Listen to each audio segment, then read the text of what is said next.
నమస్తే అండి. ఈ రోజు కోనసీమ జిల్లా ఏడు సీతానగరం వెళ్లే రోడ్లో వేయించేస్తున్నటువంటి శ్రీ విద్యా గణపతి ఆలయం నిర్మించి 8 సంవత్సరాలు పూర్తయిన సందర్భంగా అతి భారీ ఎత్తున అన్నదాన కార్యక్రమం ఏర్పాటు చేశారని తెలిసిందండి.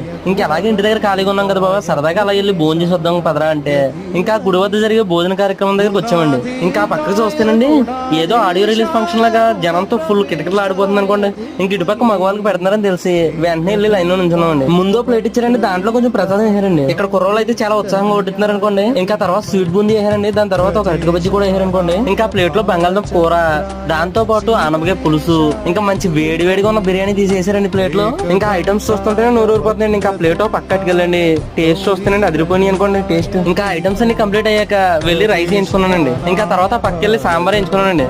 సాంబార్ లో మొక్కబడిందండి. చాలా మందికి సాంబార్ లో మొక్కబడతాయి కానీ సంతృప్తి ఉండదు అనుకోండి, అందులో నేను ఒకనండి. ఇంకా సాంబార్ అన్నం పూర్తయ్యాక ఇక్కడ మజ్జిగేసుకుని భోజనం కంప్లీట్ చేశానండి. ఎంతైనా సంతర్పణ భోజనాలు పెట్టాలంటే మన గోదావరి తర్వాత కదండి.